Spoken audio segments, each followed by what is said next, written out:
If you haven't heard the news in one of our episodes yet, we've reopened our Ghosts of Harrenhal merchandise store to kick off the summer.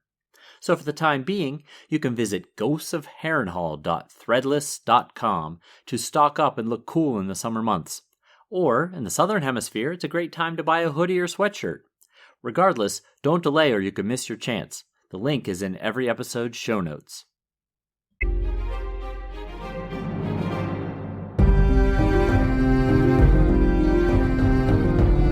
Hello, welcome to the Ghosts of Harrenhal. My name's Simon. And I'm Mackelly. Thank you for joining us for episode 296. We're getting there. Of our chapter-by-chapter book review of A Song of Ice and Fire by George R.R. Martin. Today, we'll be discussing chapter 24 of A Dance with Dragons, that is, The Lost Lord. And as always, we're going to chat about the chapter and try not to spoil any future plot points for you.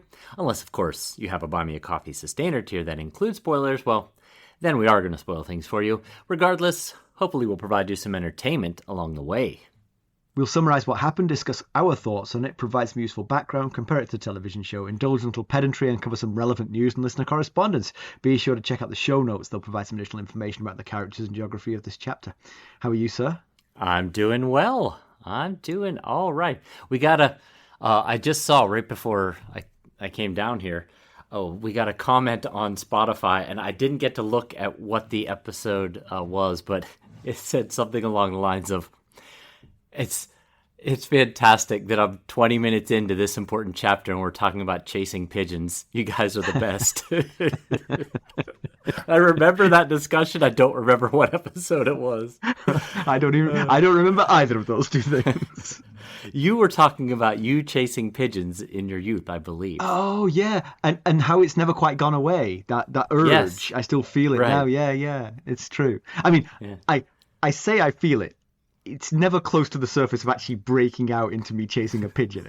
I just remember the feeling, you know. Right. Yes. Well, apparently we were discussing it 20 minutes into an important chapter, but I didn't have time to look up what chapter it was.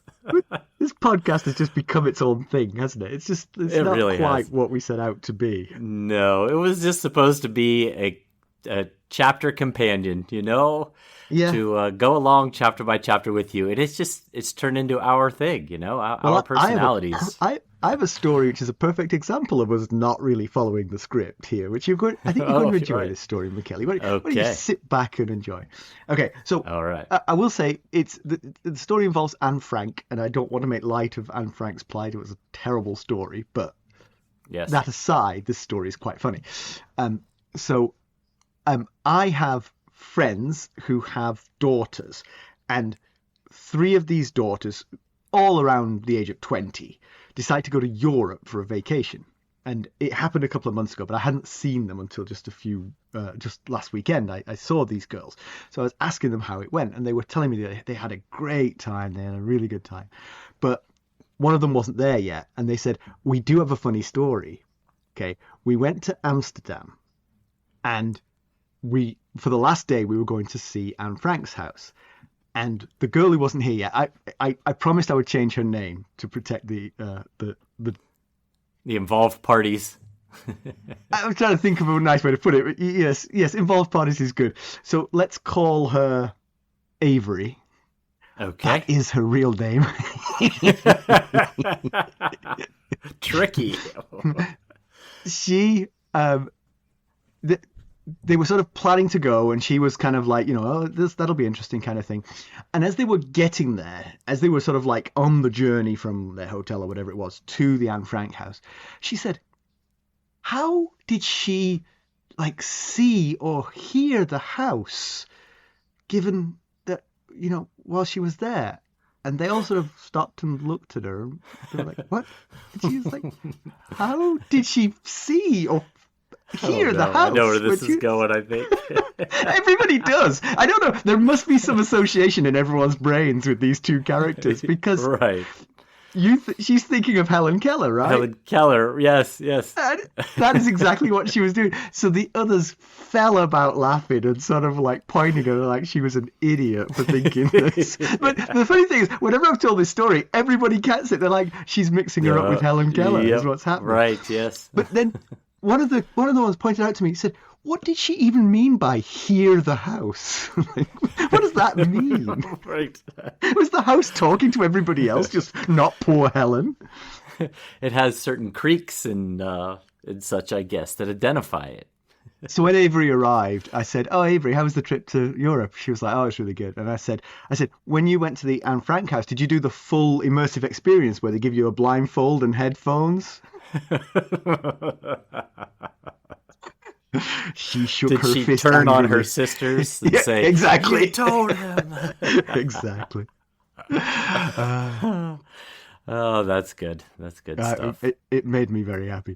She's one of those kids who's just got she lords it over me. She knows that she's that I'm yesterday's news and she's the queen of the world.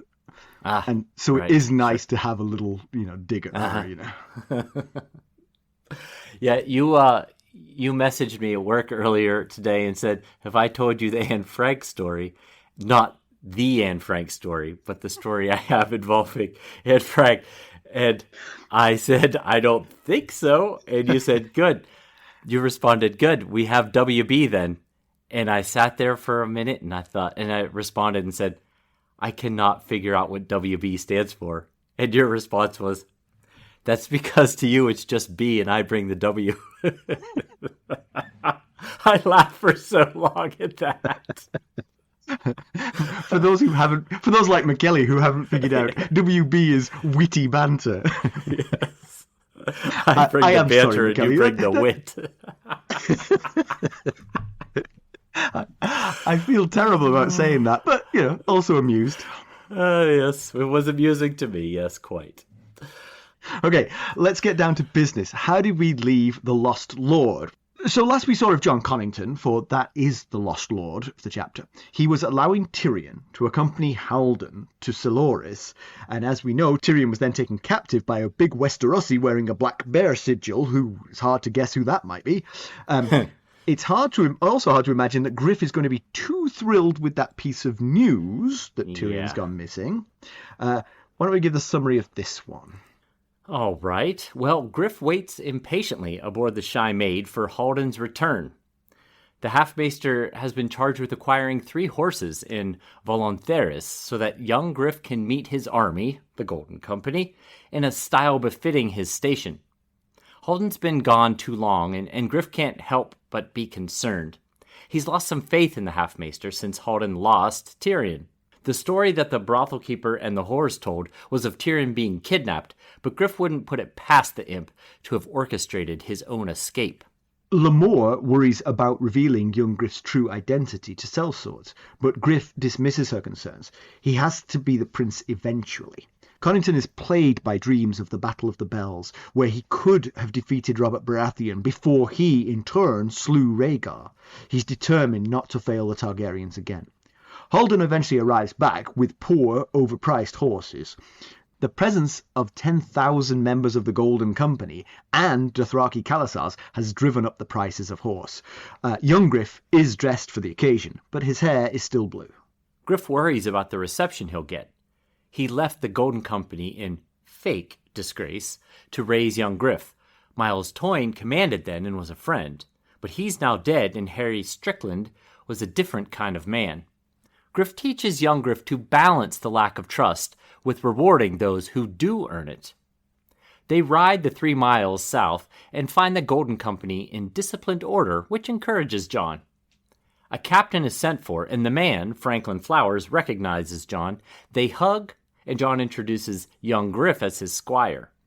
Young Griff inquires about Flowers' surname, and Franklin explains that he's a brown apple Fossaway of the Reach. They head for the command tent. Griff wonders how many of the captains he'll know. It has been 12 years. He'd been in cahoots with Miles Toyne when he faked the disgraceful departure at Varys' command. He, Varys, needed a guardian for young Griff and thought that shame would best lead to him, Jon Connington, being forgotten by the Golden Company most quickly. It still rankles.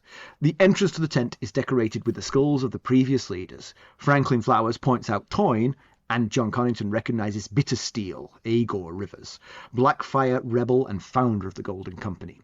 Within, Franklin does the introductions. There is some tension. Strickland is bathing his sore tootsies. You wrote toes. I changed it to tootsies. I thought it gave more flair. I think so. Griff is unimpressed, and Halden offers an ointment. Griff wonders if Tywin shared the truth of Jon's departure with Strickland when the latter inquires about the lad. Griff announces that the boy is Aegon Targaryen, soon to be sixth of his name. There's no great surprise from anyone. Strickland admits he knew and had to share the intel with the captains when they arrived. He had to explain why he was turning away good offers, including lots of slaves to fight Daenerys Targaryen. He didn't say no to those offers, he just said he needed more time to think. They debate why Dany is stopped in Meereen, but in any event, it scuppers their plans to raise a king and queen. Tristan Rivers says that they must go to her, but others point out that there is no easy way. The only ships sailing are taking those who fight against her. The Demon Road is not worth it. Finally, Prince Aegon speaks up. I am the only dragon you need. He doesn't need to go to his aunt. His claim is better. They should make for Westeros. The captains are impressed, but Strickland, risk-averse, as Griff has noted, is less happy. We need the girl, the dragons, and there are no ships. None to go east, sure, but the Triarchs might happily help them secure passage west. Strickland, as he does, keeps raising objections, but the company is gravitating to Aegon's idea. Many are Westerosi exiles and wouldn't mind going home. They pin their hopes on Dorne. The boy is Elya's son too, after all. And while Highgarden might be aligned with the Lannisters now, those in the company with ties to the Reach believe that such an alliance might be tenuous. Aegon says Daenerys Targaryen is welcome to Meereen. They'll make for Westeros and claim some victories before the Lannisters even know they've landed. Griff has not seen this side of young Griff before. Not prudent, but Jon Connington is tired of prudence. One by one, the men kneel to Aegon. Franklin Flowers takes the boy to meet the men. Connington reminds them to keep the young Griff ruse going to the rank and file. Griff sends Halden back to the Shy Maid. Yandri and Ysilla are dismissed. Septa Lemore and Duck should join them with all the money. Alone in his tent, he peels off the glove to his hand that is infected with greyscale. He hopes he has a few years, long enough to get back home, help his prince regain the throne, and for his bones to be laid to rest at Griffin's Roost. Then he could die content. Oh boy. I got a little bit moved reading that last part then. I know. You know, because he's kind of dedicated his entire life to that. It's also, the Battle of the Bells part is interesting because it's got to be a lifelong, there was an opportunity, you know. Yep, yeah. Everything I held dear crumbled because I missed this one opportunity.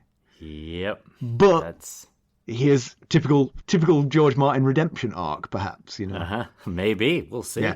There's lots of redemption arcs, most of which must be doomed to fail, I would imagine. They can't all be happy at the end. Unless that's what's taking so long with the Winds of Winter. He's coming up with this big Bollywood musical ending where everybody links arms. Yes, everyone gets their redemption, and except for Cersei. Even Cersei, come on. They all link arms around her in a big circle and point and jeer. So we didn't mention it in the summary, but you wanted to bring up that something that was mentioned, that Triarch Malakwo has come north from Volantis with 6,000 soldiers to keep the Golden Company off the road to Volantis. And it's an interesting development because Volantis has become a hub for sellswords because they're all gravitating there because that's where there's money to be earned going to Slaver's Bay to fight Daenerys. Right. But obviously the Triarchs of Volantis are aware of the Golden Company's conflicted loyalties here. Unless they're just a peacekeeping force. You know, doesn't matter which 10,000 armed men hove into view. We roll out 6,000 troops to keep them in order. That's true. That could be. Or the fact that Harry Strickland did not accept the Yunkai envoys, offers and said, I was going to say the same thing. Yeah. Could be that. But we don't know the timeline. We don't know if they arrived, offers were made, they did not give a positive answer, that news filtered back to Volantis, and then the soldiers were dispatched up the road. Right. That could be too. Possibly it has to do with the fact that the Golden Company recently broke their contract with Myr, and so Volantis, the Triarchs, don't know why. They don't know what they're thinking, and they're one of the larger, more reputable sellsword companies in all of Essos. Yes. So yes, and therefore feared, presumably. Yes, right. If you don't know why they're there, that would be fearsome. And it's not like Strickland told the Yunkai-ish envoys the reason for his hesitation. So without knowing that, you might be like, is he here to sack Volantis? Right. Why else would they be here if not for why all the other sellsword companies are here? They're all making it perfectly obvious why they're here. They're getting on boats to Slavers Bay, but these guys. Yeah, and it is logical that it's Malakwo that is the Triarch here, because Nyesos might have sided with Yunkai despite being bought by Illyrio, according to Griff, but I guess maybe at least Nyesos has the honor not to ride against the Golden Company. Right. And Malakwo, is he a tiger or a... He's a tiger, yes. He's a tiger. And Nyesos is the elephant that was bought, the elephant with stripes. And Donophos, the third one, he seems to want peace or to side with Dany. So now, of course, maybe without knowing why the Golden Company is here, maybe Donophos would want to ride out and say, what are you all doing here, Yeah. You're not coming into the city. I don't know. It would be interesting, actually, if... I wonder how many of these 6,000... So, I mean, presumably the soldiers of Volantis are on contract to Volantis. But if the Golden Company were to sort of like ride up to them and say, hey, anybody want an adventure? We're heading to Westeros. I think much of the Volantis army is made up of slave soldiers. All the more reason to try this, if you ask me. Yes, that's true. Yeah. Right now, it's 10,000 against 6,000. If you all make it 14,000 against 2,000... Right. They're not going to fight you. Yeah, hey, that's a good recruiting pitch right there. But this all does go to the idea that's mooted right at the end of the chapter of maybe the Volantines will actually pay for our passage here and actually help get us out. Yeah, get us out of town. Yeah. Well, we will not fight against Daenerys Targaryen. If we stay here, we'll fight for her. But if you pay for us to go home... Right. Yeah, I mean, Zoe and Daxos was willing to give Dany ships to, beat it west. And this wouldn't necessarily be a give ships. This is a lend ships. Right. And yes, plus, just transport. So what? You need ships for 10,000 plus these 4,000 slaves you just stole. But no dragons, right? Okay, yeah, get on board. Right, yeah. So, going back to the start of the chapter, Griff refuses to believe that Tyrion was kidnapped. He blames Haldon's mishandling of it and having excess trust.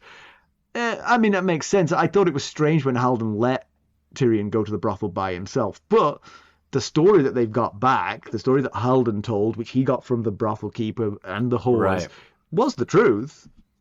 It was, yeah. It's like next level lack of belief in Tyrion. To be like, nope, everybody is lying, or Tyrion staged this whole thing, instead of just accepting the facts. And, it's a logical conclusion that Griff would assume that Tyrion fled once he was alone because he wasn't part of the original group. So I guess, but he just as easily could have been arrested, killed, captured, and Griff knows about the bounty on Tyrion's head from Cersei. There was a bond, though. He must have seen that bond forming. Now, I'm not saying that if Tyrion spotted a better offer, he wouldn't jump at it. But the most logical thing is that he was... Because as you say, if Griff knows about the bounty on him, then it's entirely plausible that the most recognizable man in Westeros was spotted by a Westerosi who also knew about the bounty on his head and therefore took him. Yeah. Well, It's more believable of- than every brothel in Essos has some friend of Tyrion waiting to rescue him from supposed capture. Should he be able to talk his way into the brothel entirely unguarded? that is playing chess while everyone else is playing checkers. If Tyrion had that level of system set up. But at the same time, Tyrion could have just walked off at that point. He didn't need anyone, Right, yeah. Well, that's true, yeah. Howden was just waiting for him but I guess the point is he didn't need the person. He didn't need the person we think is Jorah Mormont to boost him out of there. He could have just walked away. So the existence of that guy might be part of the story that Tyrion has paid the whores and the brothel keeper to tell. Yeah, I'm just going to go out the back door. Here's what happened. And if they ever learn the truth, then I'll be back here and I won't be paying.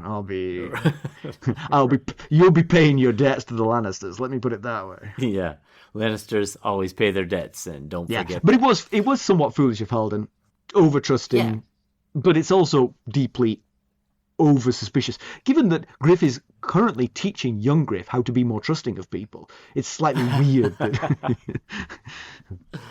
Yeah, you mentioned that there was a bond forming with Tyrion.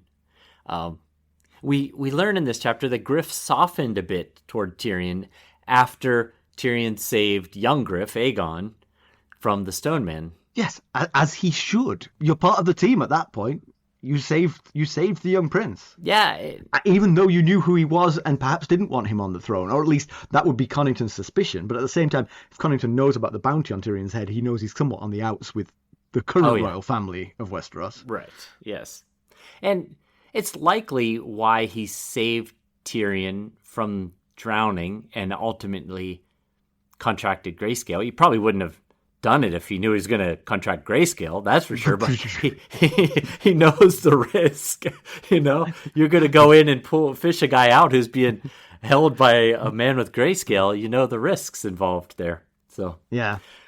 But just a minute ago, you mentioned about Griff teaching young Griff how to learn to trust people, and when that part came up in the chapter, it struck me as Griff giving kind of similar, but also kind of opposite advice as what Tyrion just gave young Griff in the last chapter. That's a very astute observation. I thought the same thing. And also that you're right, it was slightly twisted, and the twist was kind of self-serving.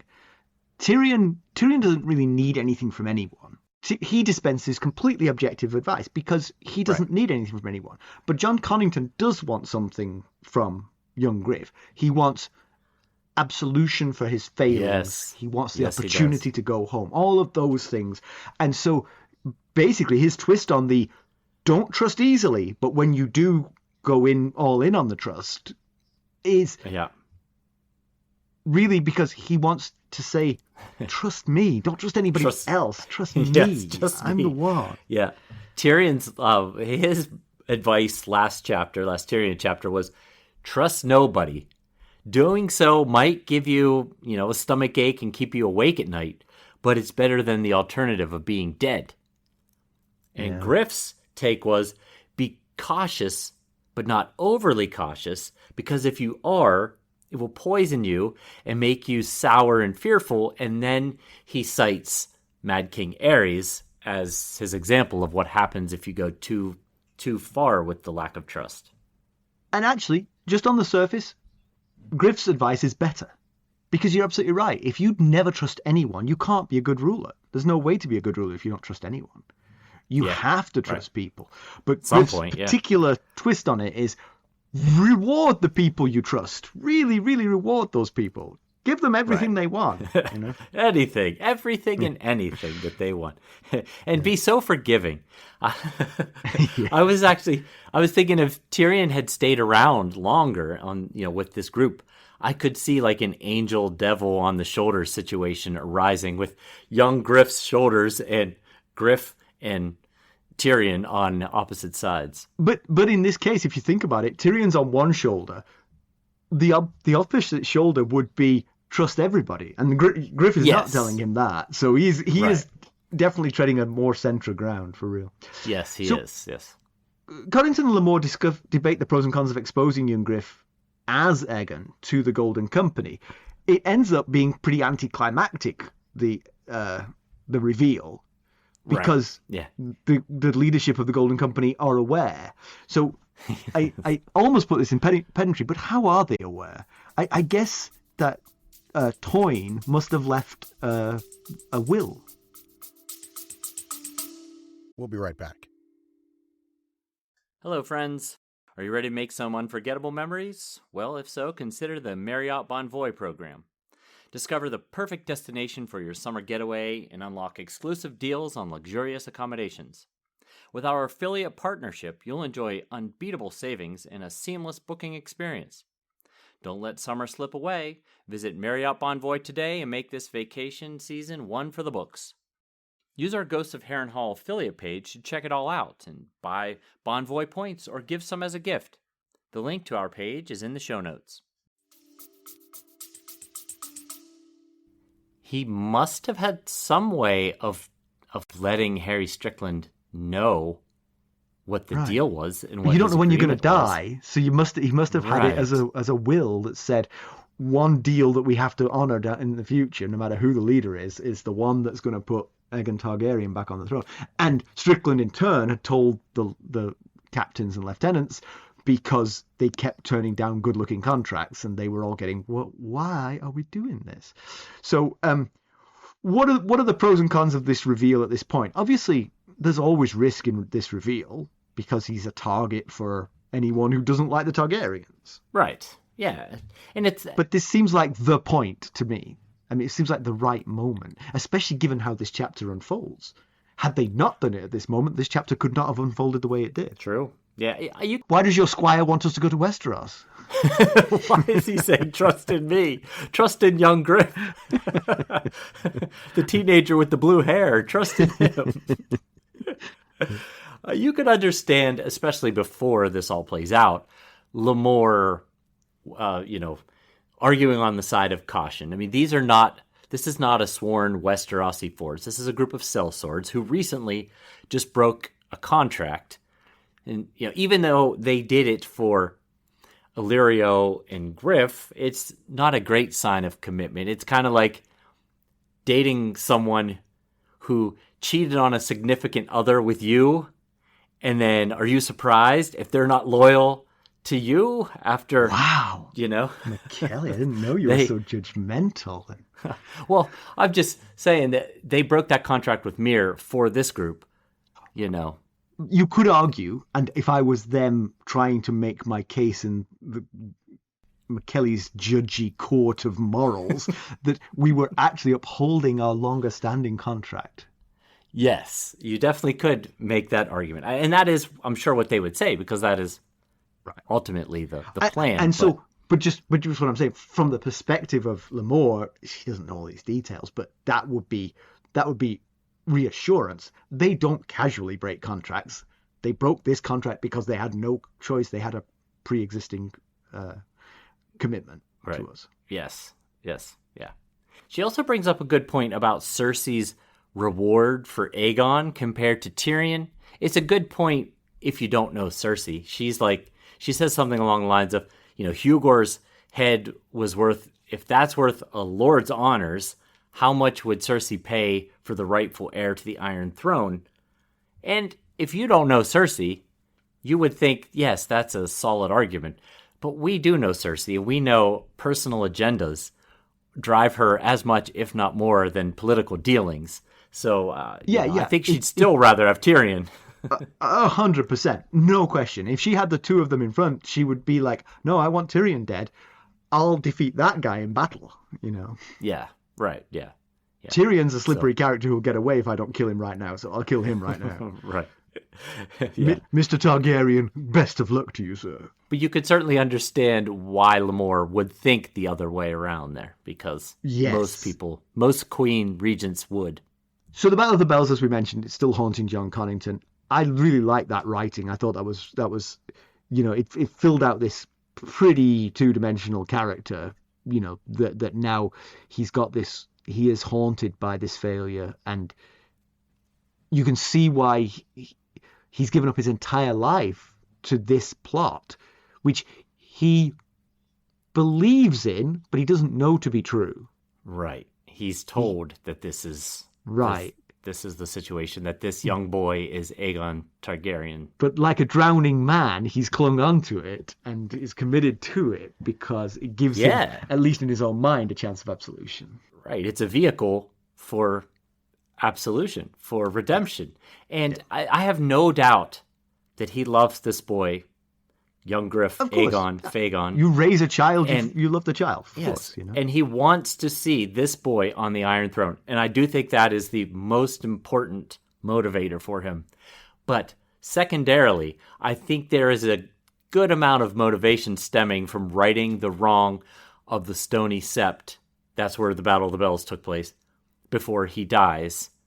And like you said earlier, he truly might have ended the rebellion had he won it. The major players were there. Robert Baratheon was injured. Ned Stark and Hoster Tully were there in the battle. And, and Jon actually created the air shortage, not AIR, but HEIR. Yes, got it. For the Arryns there at Stony Sept, because it was in the Battle of the Bells that Jon killed Denys Arryn, the cousin to Jon Arryn, who was his heir at the time. So, but yeah, this was the best opportunity to end it, the Robert's Rebellion, before it got out of control. Do you think exposing the Seven Kingdoms to Sweet Robin is part of his regret? Yes. I've got to make amends for what I've done.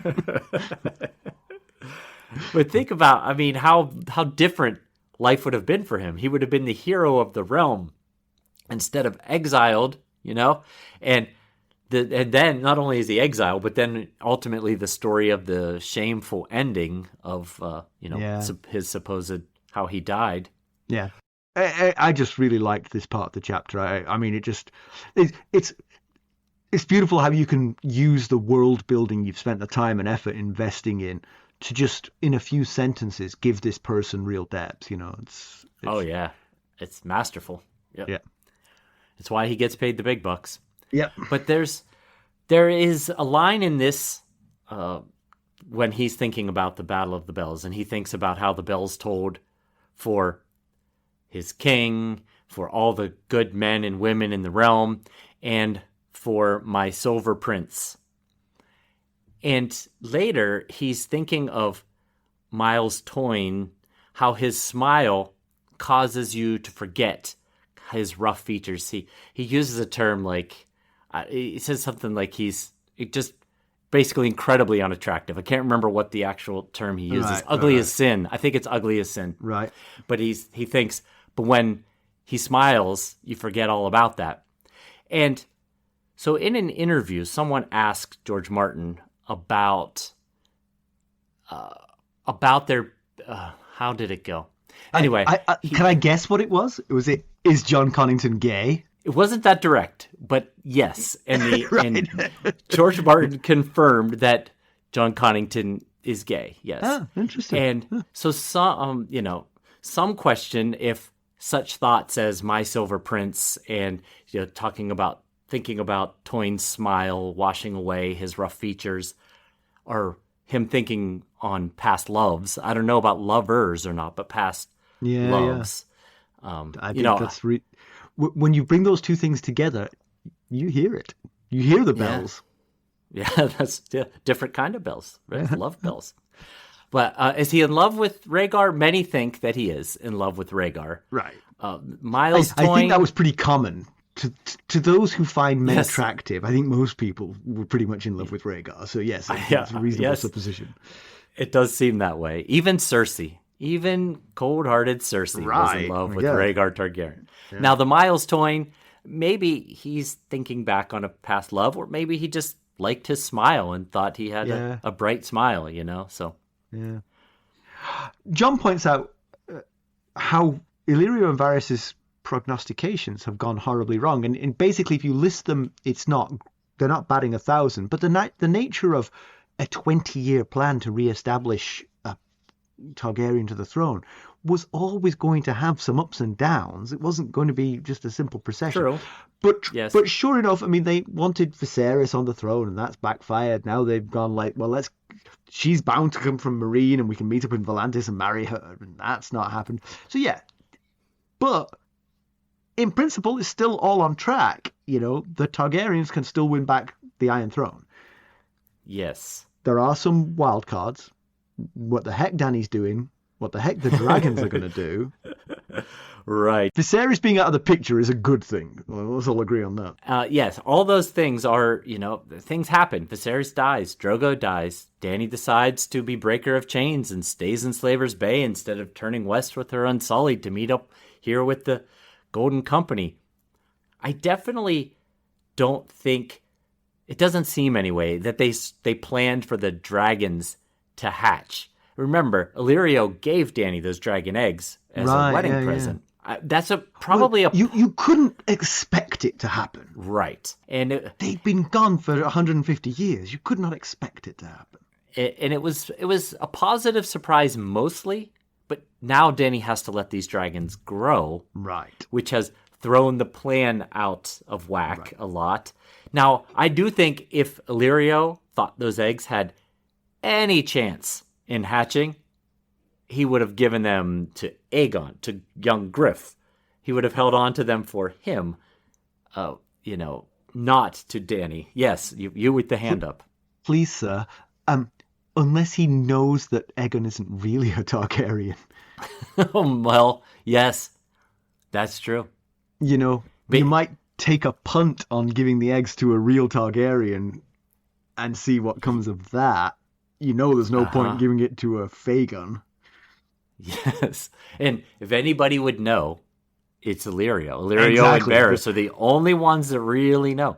Right, the bestower of those gifts. But it is a good point, though, because he could have hedged his bets a little. Like, okay, probably these aren't going to hatch. Let's give 2 to Dany, 1 to Aegon.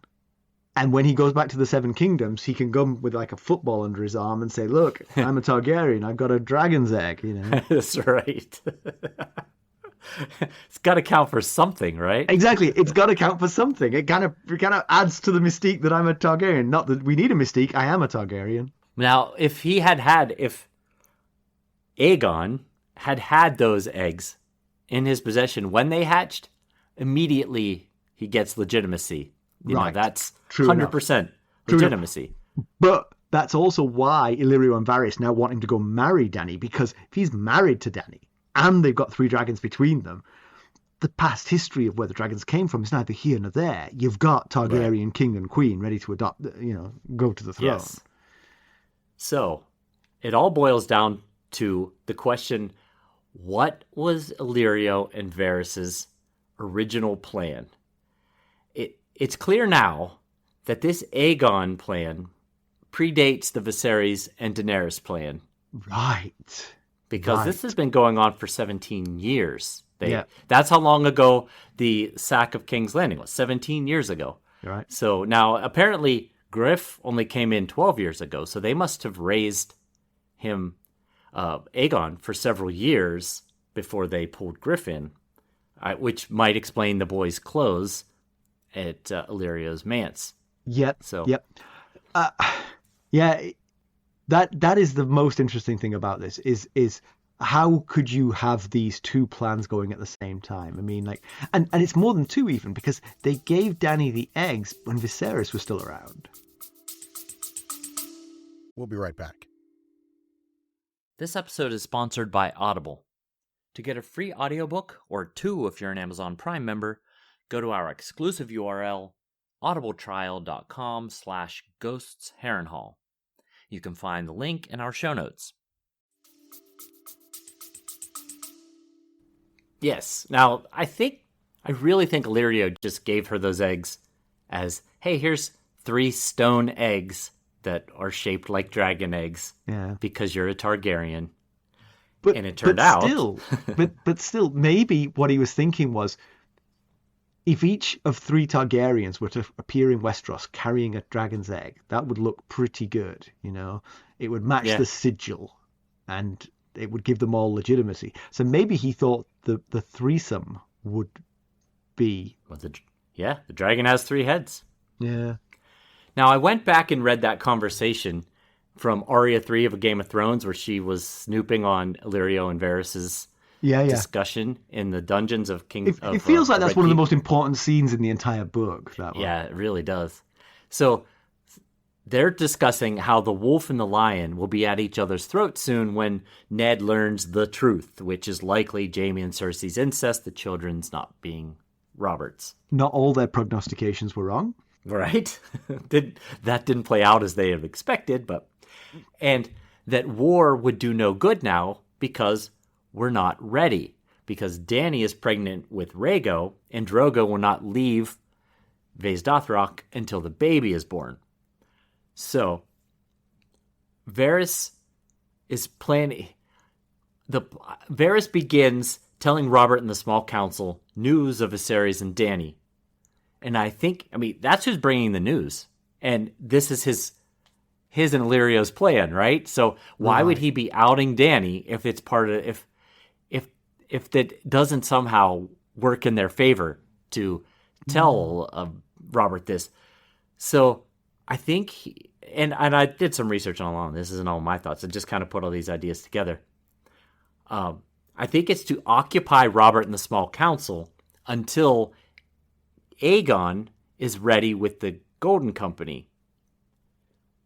And then, so the plan then is for Viserys and Dany to arrive in Westeros with Khal Drogo and the huge 50,000 Khalasar, create war, destabilize the realm, and then at an advantageous time, Aegon arrives with the Golden Company, proclaims himself Aegon VI, takes Dany as his queen to legitimize his claim. Viserys and Drogo are no longer needed, so they're eliminated.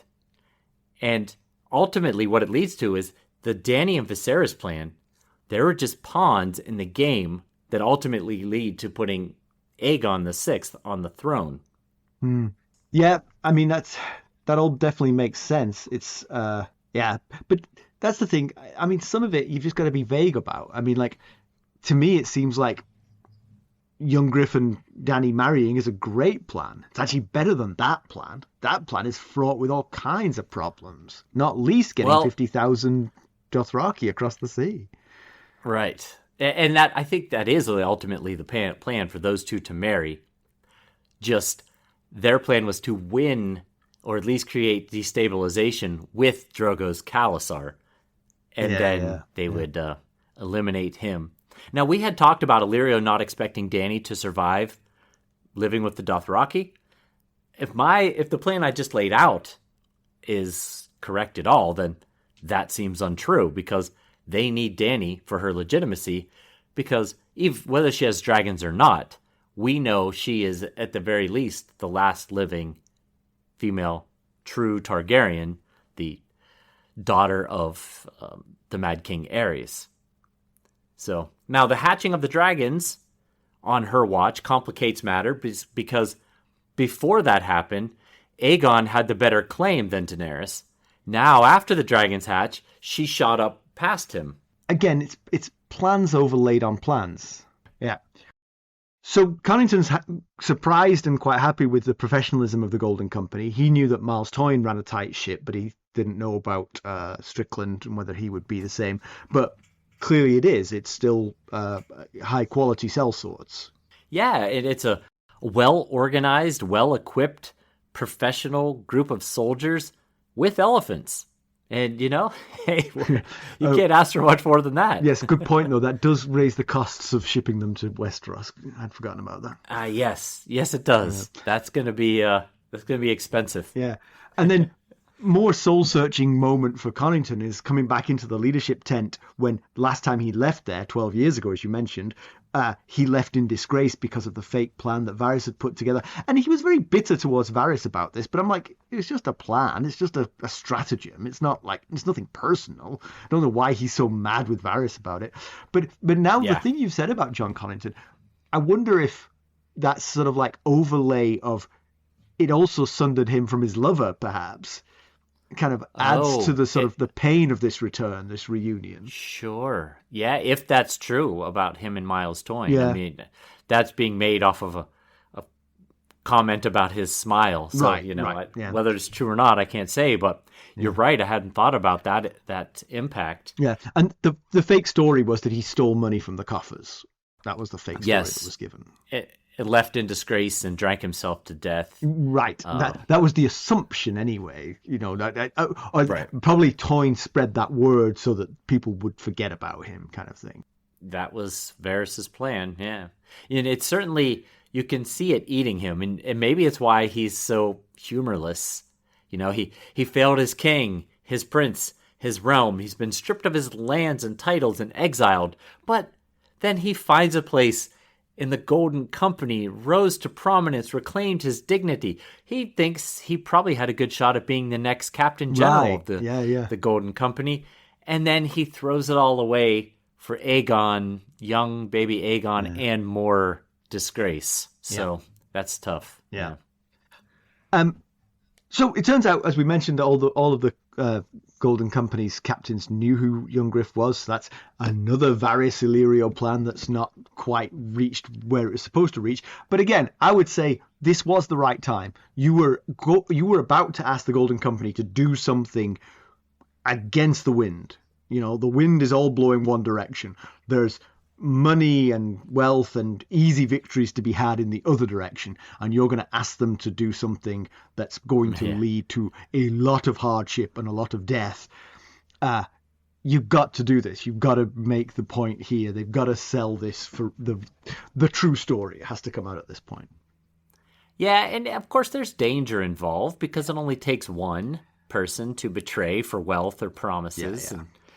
But who are you going to betray to at this point? I mean, like at this point, once they get to Westeros, maybe. But here in Essos, I mean, it only benefits someone if they take Aegon across a continent and across the narrow sea to Cersei. Yeah. So it's not really as impactful until well, I mean, even once they get to Westeros, then he's going to announce his presence anyway. Were you going to launch a campaign to put this child on the throne without mentioning who he was? No, of course you weren't.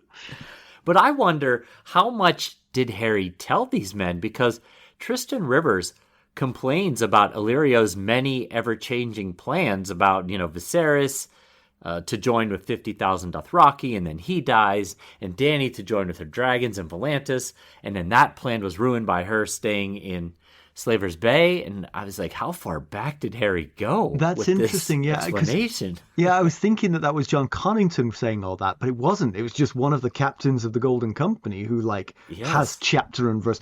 Okay, if you're looking for the spy, it's that guy. He knows way too much. How do you know all that? All I told you is that this guy, this boy coming in, is Aegon Targaryen. Where'd you get all that from?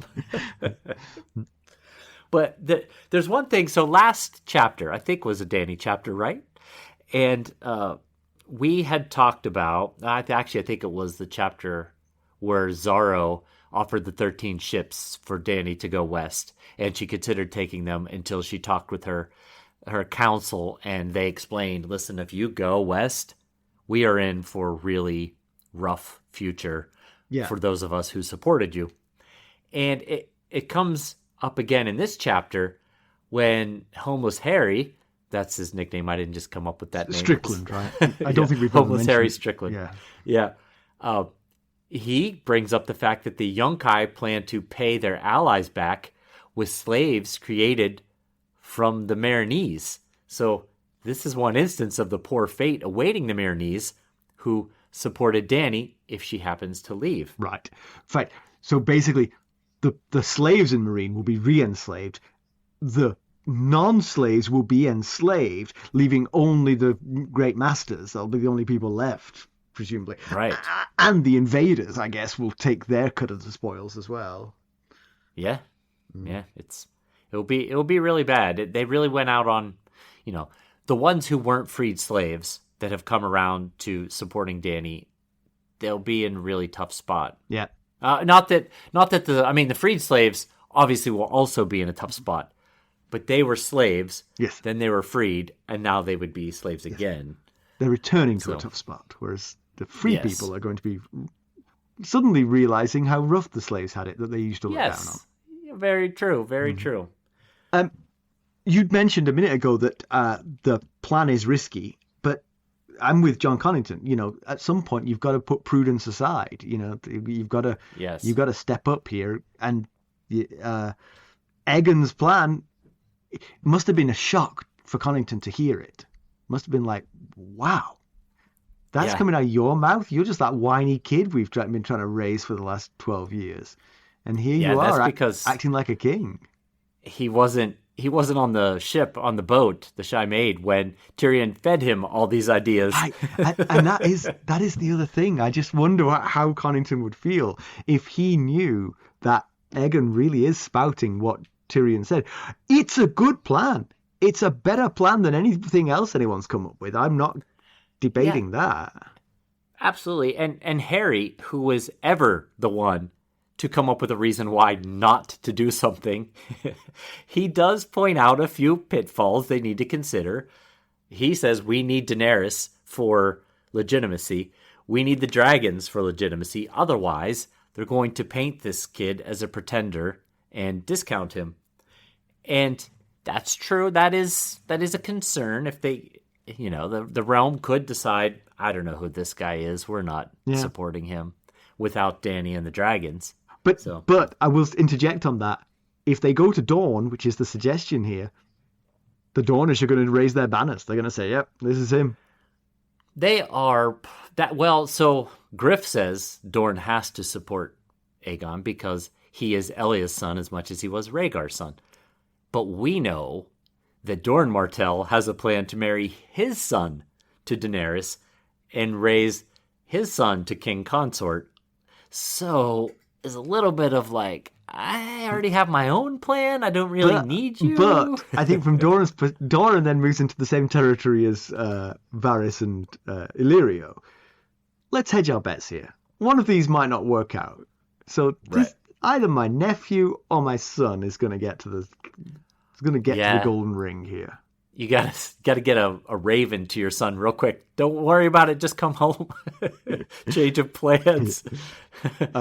But Harry mentions that the queen will take Aegon as her consort, which implies in his version, in his mind anyway, the plan includes Dany as the queen and Aegon as the subordinate. Right. So now, is that different from the original pre-dragon plan? I think you've hit the nail on the head. That's the dragons moving the needle right there. Yes, exactly. Pre-dragons, it was going to be Daenerys being Aegon's consort. Yeah. So, and the last part of the chapter, of course, is the tragic news that Griff has contracted greyscale, which we believe is pretty much fatal for adults, but it is slow moving, and if he can keep his gloves on, be good maybe to go to Westeros, not Dawn, because it's going to be hard to keep your gloves on in Dawn. True. Maybe he should go to the Wall. How did he manage to get grayscale when Tyrion was the one snuggled up against the Stone Man, who thus far, at least last we saw of him, no sign of grayscale. I wonder if it's an open wound kind of thing, if you just had a paper cut or something. Maybe, could be, yeah. There was a bit of foreshadowing throughout the chapter. There were multiple references to Griff in a gloved hand, his black gloved hand. He put his black gloved hand on Aegon, on Young Griff's shoulder. And, in this whole chapter, he thinks of being impatient and wanting more time. And the whole way through, you just assume he's tired of pretending and ready to get on to the next phase. It's not until the last couple sentences that we realize why he's so pressed for time. He has a sudden sense of urgency that he didn't previously have. Yeah. Right. Now, just because we hadn't talked about it in a little bit, I'll mention that there are the two types of grayscale: the non-fatal and the more rare fatal type of grayscale. The non-fatal is stiff, calcified, cracked skin. usually found in children. Think Shireen Baratheon. Yep. I brought all this up. This is the same info that I brought up in the Sorrows chapter with Jenny. It is thought to make the child immune to this fatal string of grayscale. The non-fatal string is often seen in children in cold, damp environments. The fatal, as we see here with Griff, starts in the extremities with tingling or discolored flesh, progressing up the body, and eventually turning mad, as the stone men do in the Sorrows. Now, the third type, the Grey Plague, is, it's not a individual cases. It spreads quickly. It sweeps through populations. Think of Ilyrio Mopatis as someone who suffered from, got caught up in that. Sadly. Nasty to have 3 different strains of it. Yes. Yeah. How about some background? All right. Well, so this chapter on its surface was a gold mine of background options. However, either we've recently talked about the topic or there isn't much to add beyond what was provided in this chapter. So this week I'm going to do something slightly different. I'm going to give you a bit of background about several topics. And let's start first with Franklin Flowers. I like that character. He seemed like a jovial guy. Uh-huh. He calls himself a brown apple fossaway, claiming that his mother was forcibly taken by a red apple fossaway of Cider Hall. Okay, so these fossaways, we've seen them. They've popped up in our story thus far. There's 2 branches of the fossaways. There's the red apple and the green apple fossaways. The Cider Hall fossaways, the red apple, are the original branch of the family dating back to the first men. And they were once a lordly house, but somewhere along the way they lost that status, and now they are a house of landed knights. So, red apple fossaways. Okay, so next we have Jon Connington recalling his friend and former Captain General of the Golden Company, Miles Toyne. He thinks about how Miles was rather unattractive, unlike his forebear, Sir Terence Toyne. Although Terence's tall, dark, and handsome looks might have been his ultimate downfall, as well as the downfall of his house. Pray tell. I know, I shall. So Sir Terence was a member of the Kingsguard of Aegon IV, Aegon the Unworthy, and Terence was found in bed with the king's mistress, Lady Bethany Bracken. For their sins, Terence was dismembered piece by piece while Bethany watched before she was killed as well. Terence's brothers tried to avenge his death, but they were killed by Prince Aemon the Dragon Knight, and this was also considered the downfall of House Toyne. Okay. And one final thing about the Toynes and Miles. He has the nickname that Griff mentioned several times, calls him Blackheart, and that's because of his sigil, Griff tells us. So House Toyne is a Stormlands house, and their sigil is a winged black heart on a gold field. So there you go. Okay. Some Toyne history. Yes. Jon notices, okay, here's the third one. Jon notices a huge, grotesquely malformed skull next to a child skull among the skulls of the former Golden Company leaders. He calls these 2 skulls Meleys the Monstrous and his unnamed brother. Okay, so Meleys the Monstrous. It's said that Meleys Blackfire consumed his twin brother in utero. So he was born with a huge torso and arms and was incredibly strong. But, more notably, he also had a second head sprouting from his shoulders. It was small and vestigial, hence the child size of the skull. Wow. He must have struck quite the image in battle. Right. Yes, he might have had big arms, but people were probably more noticing the second head. He was using those arms to pummel them at the time. They were distracted by his right. Zaphod Beeblebrock's other head. Yes. All right, compared with the television show, this is the easiest part of this book for me because they just dropped it. They just didn't even try to do the Aegon story. And I really wonder about that. I really wonder about... Obviously, strands from the books had to be dropped to fit into the TV show. On the surface, the fact that this strand is dropped makes me think it must be the least important strand. Why would George Martin allow the most important strand of the story to get dropped? But Oh. the critical and fan reception to the TV show might make me think, if I was George Martin, you know what? I'm going to really revisit that strand that I said to the showrunners was not important and make it the most important strand. Yeah. I can see that. I think there's a lot more to come here. I'm just saying. Something's taken a good while to rewrite or so. Yeah. Pedantry. The only pedantry I had was, how did the rest of the Gold Company find out about this? But then it dawned on me, writing a will which spells out your existing contracts that might not be well known to everyone. Obviously, some contracts are known to everyone. We're here in this field fighting those guys. That's our contract, you know. But these long-term contracts there might be more than one of these. The leader would need to have a contingency plan if the leader died, you know. Yeah, that makes sense. So, not pedantry. That's pedantry against me for being a bit stupid, if you ask me. Well, it was never explained, so it, you know. News and notes.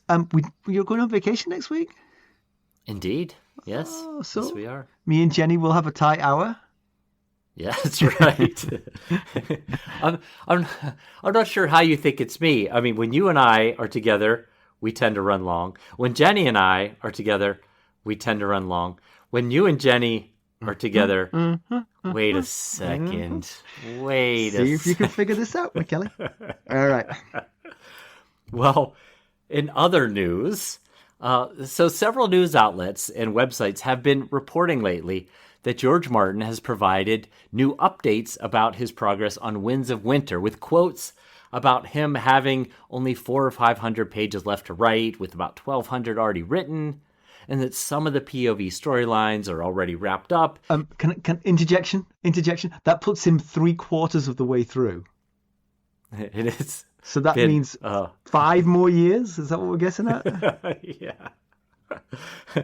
Well, yeah, all that would be good news, right? I mean, he's making progress. Some storylines are already done and all that, but as best as I can tell, and from what I am hearing, this is not news. That these quotes came from a 2022 Q&A that he did. But that makes it more interesting, because if he was 3/4 done in 2022, then that was only 12 years in, which means he's due to finish in 2026. Maybe, yes. Well, yeah, it's kind of a mystery why some outlets are reporting on it now. I saw one today that said that it was an interview he did for his publisher recently, but other people are saying, no, this is information from years ago. So I don't know, but like you said, some are looking to the increase in George Martin's scheduled public appearances this year in 2025 as a sign that he might be preparing for a major revelation. So I'm sure it's not the first time that people have looked at trends of George Martin's behavior and thought they have solved the riddle of when Winds is finally going to come out. Believe it when I see it. And we got a very nice review from RWJ Call from Apple Podcasts in the UK. And so I'll read it because I've got the right accent, obviously. Yes. I really look forward to Tuesday seeing the latest Ghost of Harrenhal podcast has landed. 2 friendly chaps hosting that make you feel like you're sat in a pub discussing the latest chapter. Keep up the good work, boys. Ryan.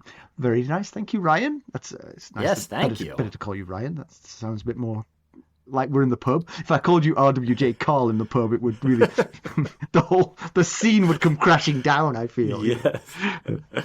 We'll call him Rye. That really makes it sound like we're just a bunch of people chatting in a pub. If I say mine's a Guinness, that also will, while you're up, Rye.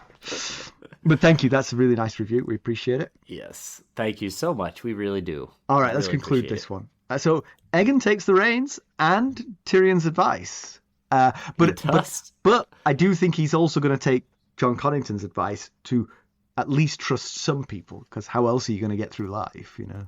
That would be tough. Yes, it would. Tyrion the nihilist is going to lead you to a very lonely... The guy who bailed on you. Right. Trust no one. Watch. Yeah, I mean, Aegon's going in alone without his aunt here. So will the silver hair and purple eyes be enough to convince the realm to support him? We do know that by the end of A Feast for Crows, Cersei's doing her best to destroy all the alliances that her father built and failing to engender any support from the rest of the realm. So, that can't hurt his chances. Right. Absolutely. Yeah, I agree. And I bet, you mentioned it earlier. Getting this group to Westeros feels like an absolute logistical nightmare. Minus the dragons, but yes, still a nightmare. Yes. Yeah. Yes. They're not Dothraki, but they are elephants. But they're not dragons. Elephants. So there's 2,000 horses, 10,000 men, 24 elephants. Those are just the ones that they could see anyway. Maybe there was more in other parts of the camp. So it feels like it would be very tough to orchestrate this, especially if you were leaving in a rush. Yeah. All the Gold Court captains knew Young Griff's identity. Is that as far as this secret will go? I suspect not. I think the Golden Company may have discipline when it comes to pitching their tents, but I think tongues will wag. Yes.